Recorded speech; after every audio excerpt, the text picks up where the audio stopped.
नमस्कार दोस्तों, मैं दीपक शर्मा अंग्रेश आपका स्वागत करता हूं द लीगल चैम्बर में। अब दोस्तों, आज की इस वीडियो के अंदर हम साल 2023 की एक बड़ी महत्वपूर्ण जजमेंट आप सभी लोगों के लिए लेकर आए हैं। जी हां, हम जिस जजमेंट के बारे में बात कर रहे हैं यहां पर कुछ इंपॉर्टेंट चीजें एनालाइज की गई है, जैसे कि अगर एक महिला का देहांत हो जाता है तो उसकी जो संपत्ति है उस पर उसके बच्चों का, उसके पति का हक नहीं होगा, बल्कि उनके माता पिता का हक होगा। यानी कि जो वो महिला है उसके जो माता पिता है उनका हक होगा, या फिर उस महिला के सास ससुर का हक होगा। अब आप कहेंगे सर ऐसा कौन सा कानून आ गया, हमने तो आज तक ऐसा कुछ भी नहीं सुना। इसीलिए दोस्तों, जब आप लोगों के ऊपर ऐसी कोई चीजें आकर गिरती हैं तब आपको समझ में आता है कि क्यों ना हम थोड़ा बहुत कानून में अपडेटेड रह लेते या फिर समय रहते अच्छे एडवोकेट से गाइडेंस ले लेते। अब दोस्तों,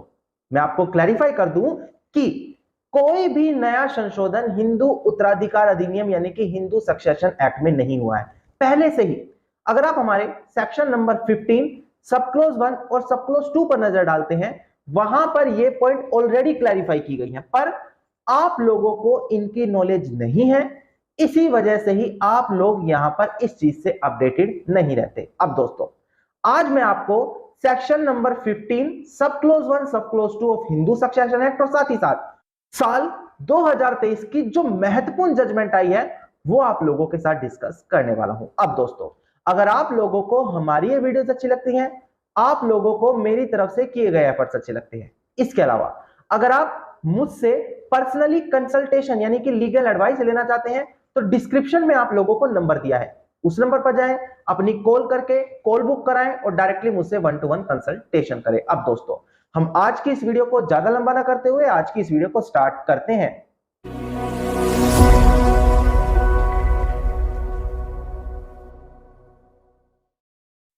अब दोस्तों, सबसे पहले वीडियो की स्टार्टिंग में आप लोगों के साथ एक इंपॉर्टेंट इंफॉर्मेशन शेयर कर ली जाए। जी हां, हम बात कर रहे हैं द लीगल क्लासेस बाय दीपक अंग्रेश के बारे में। मैंने आप सभी लोगों के लिए एक नया लॉ यूट्यूब चैनल क्रिएट किया है जहां पर मैं सभी law aspirant, law student, law fresh graduated, judicial aspirant या फिर जो रिसेंट में अपनी एलएलबी परस्यू कर रहे हैं, इसके अलावा जो लोग लॉ को और डीपली समझना चाहते हैं, प्रोविजन, जजमेंट और हर एक सिंगल एक्ट को और डीपली एनालाइज करना चाहते हैं, तो मैंने ये नया यूट्यूब चैनल क्रिएट किया है जहां पर आप लोगों को every single law section with every single law act मैं पर्सनली पढ़ाने वाला हूं।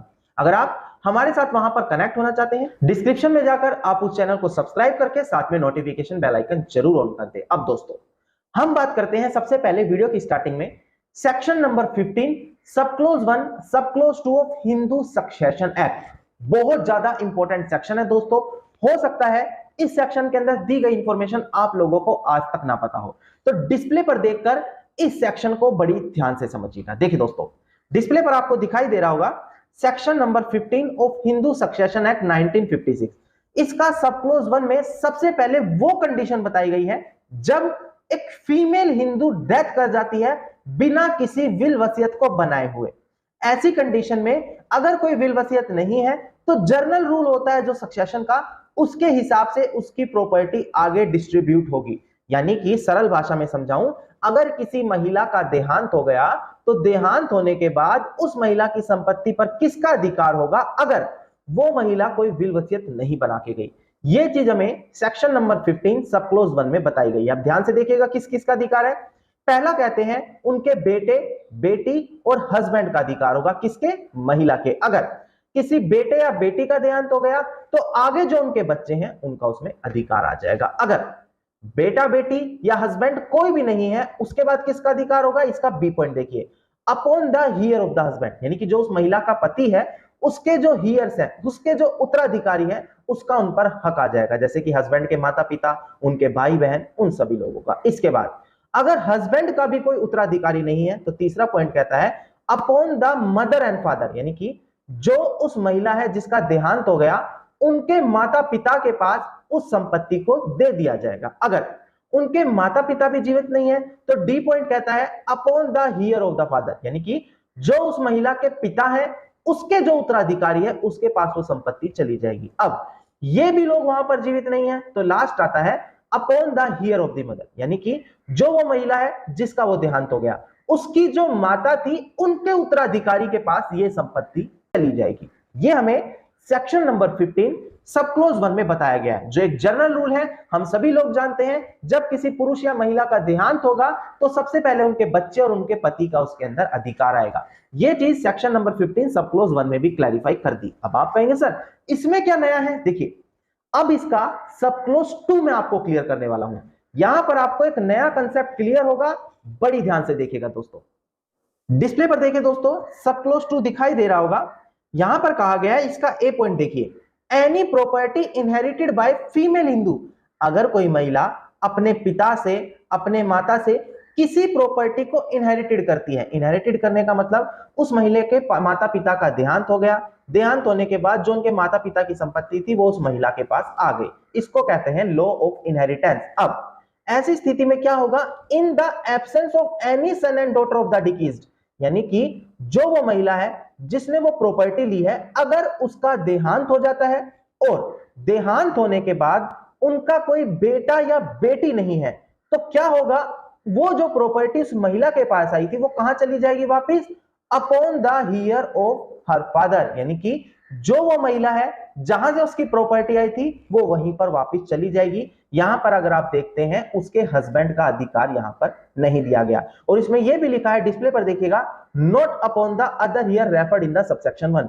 जैसे कि सबसेक्शन 1 में मैंने अभी आपको क्लियर किया था, हस्बैंड के लीगल ईयर्स के पास, मदर फादर के पास, फादर के लीगल ईयर्स के पास, मदर के लीगल ईयर के पास, वो सभी चीजें यहां पर नहीं होगी। अगर एक महिला का देहांत हो गया और उसके पास जो प्रॉपर्टी थी वो अपने माँ बाप से आई थी, और उस महिला का जब देहांत हुआ है और उनके आगे कोई बच्चे नहीं है, तो वो प्रॉपर्टी वापस उन महिला के माता पिता के पास चली जाएगी। अब इसका बी पॉइंट देखिए, ये भी इंपॉर्टेंट है, any property inherited by female Hindu from her husband और from her in father in law, यानी कि एक महिला अगर किसी प्रॉपर्टी को इनहेरिटेड करती है, कहां से करती है? चाहे वो उसको अपने पति से मिल रही हो, अपने ससुर से मिल रही हो, और अगर आगे चलकर जब उस महिला का देहांत हो गया और उस महिला का देहांत होने के बाद उनके बच्चे नहीं होंगे, तो ऐसी स्थिति में वो प्रॉपर्टी वापस उनके हस्बैंड के लीगल हीयर्स के पास चली जाएगी, यानी कि जो हस्बैंड के उत्तराधिकारी हैं उनके पास वो प्रॉपर्टी वापस चली जाएगी। बड़ा इंपॉर्टेंट कंसेप्ट सेक्शन 15 सब क्लोज 2 में क्लैरिफाई किया गया है। अब इस सेक्शन से आपको क्लैरिफाई हो गया कि कब एक प्रॉपर्टी आगे लीगल ईयर्स के पास ट्रांसफर होती है, और अगर एक महिला प्रॉपर्टी को इनहेरिटेंस कर रही है और जब उसका देहांत हो रहा है और उनके आगे कोई बच्चे नहीं है, तो वो प्रॉपर्टी आगे नहीं जाएगी बल्कि घूमकर वापस वहीं चली जाएगी जहां से वो प्रॉपर्टी आई है। ये हमारा सेक्शन नंबर 15 सब क्लोज 2 क्लियर करता है। अब इस सेक्शन को समझने के बाद मैं आपको साल 2023 की बड़ी महत्वपूर्ण जजमेंट डिस्कस करता हूं, क्योंकि यहां पर आपको पता लग गया होगा कि प्रॉपर्टी इनहेरिटेंस के तौर पर आई है। क्या होगा? अगर प्रॉपर्टी एक महिला ने खरीदी है तो सबसेक्शन 1 लगेगा, जहां पर आगे उनके लीगल ईयर्स का कहा जाएगा। पर अगर एक प्रॉपर्टी पार्टीशन होने के बाद महिला के पास आई है, पार्टीशन चाहे पार्टीशन सूट से हुआ हो, पार्टीशन डीड से हुआ हो, फैमिली पार्टीशन से हुआ हो, ऐसी कंडीशन में क्या होगा? क्या वहां पर सबसेक्शन 1 एप्लीकेबल होगा, यानी कि लीगल ईयर्स का कहा जाएगा, हस्बैंड का कहा जाएगा, या फिर सबसेक्शन 2 एप्लीकेबल होगा, जहां पर वो प्रॉपर्टी वापस वहीं चली जाएगी जहां से वो आई है? अब देखिएगा दोस्तों, सबसे पहले केस टाइटल आपको मैं डिस्कस कर देता हूं। डिस्प्ले पर दोस्तों आपको केस टाइटल दिखाई दे रहा होगा। केस टाइटल है बसन Gonda and Madan Gaunda and others. इसका साइटेशन नंबर देखिए, regular second appeal number 7094 of 2010, और ये डेट ऑफ ऑर्डर है 14 मार्च साल 2023, यानी कि लेटेस्ट जजमेंट, जैसा कि मैंने आप लोगों से प्रॉमिस किया था, आप लोगों के लिए मैं लेकर आया हूं। अब केस के फैक्ट्स आप लोग समझिएगा, उसके बाद ऑनरेबल हाई कोर्ट ने यहां पर क्या ऑब्जर्वेशन करके अपना ऑर्डर पास किया, यह चीज मैं आपको क्लैरिफाई करूंगा।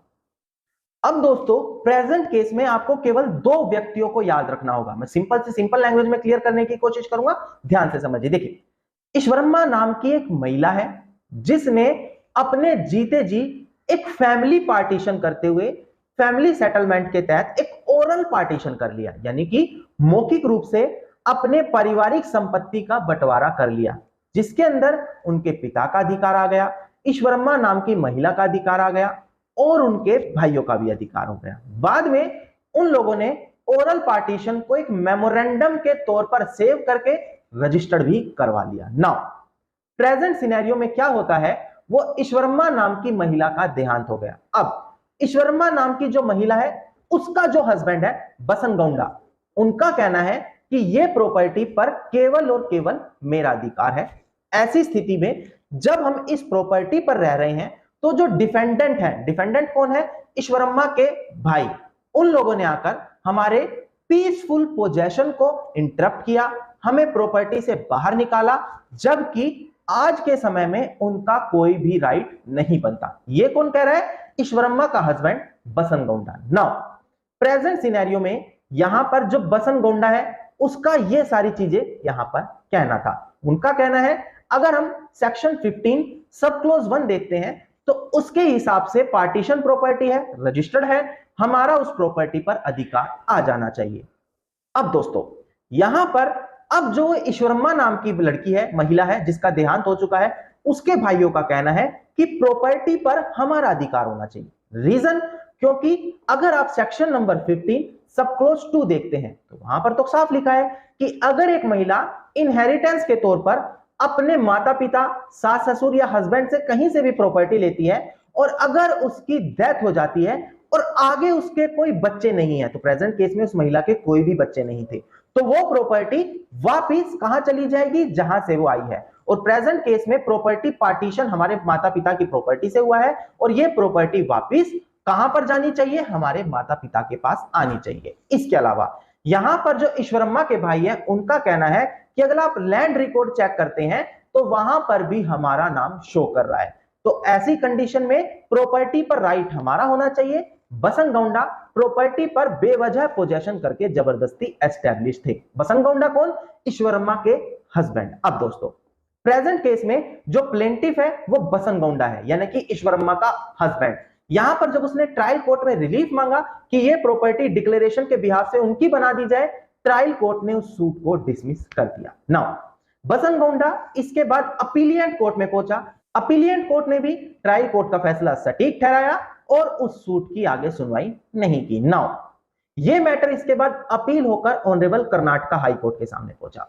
कर्नाटका हाई कोर्ट ने यहां पर बहुत इंपॉर्टेंट चीजें एनालाइज की, उनको क्लैरिफाई किया। ये चीजें केवल इसी जजमेंट में नहीं, बल्कि जो लोग ये कहते हैं कि पार्टीशन होने के बाद प्रॉपर्टी सेल्फ एक्वायर्ड हो जाती है, उन लोगों के लिए भी ये जजमेंट बहुत काम आएगी। देखिएगा यहां पर ऑनरेबल हाई कोर्ट ने पहले चीज ये क्लैरिफाई की कि जो सेक्शन 15 है, जो मैंने वीडियो की स्टार्टिंग में आपको क्लियर किया, उसका सब क्लोज 2 ये कहता है कि अगर एक प्रॉपर्टी इनहेरिटेंस के तौर पर आई है, इनहेरिटेंस का मतलब जब महिला के माता पिता किसी विल वसीयत को बनाकर ना गए हो और उनका देहांत होने के बाद महिला बिकॉज ऑफ सक्सेसर वो प्रॉपर्टी उनको मिली हो इनहेरिटेंस के तौर पर प्रेजेंट केस में प्रॉपर्टी का ओरल पार्टीशन हुआ है, जिसको बाद में रजिस्टर्ड मेमोरेंडम के बिहाफ से शो भी किया गया है। ये चीज हमारे हिंदू लॉ में एक्सेप्टेड है, पहली चीज। सेकंड चीज यहां पर यही क्लैरिफाई की गई कि अगर कोई प्रॉपर्टी विल वसीयत, गिफ्ट डीड, सेल डीड के माध्यम से किसी महिला को मिलती है तो वह उसकी self acquired property, absolute property की तरह देखी जाती है। ठीक इसी प्रकार से अगर किसी प्रॉपर्टी का पार्टीशन किया जा रहा है, वो महिला भी वहां पर एब्सोल्यूट ओनरशिप रखती है।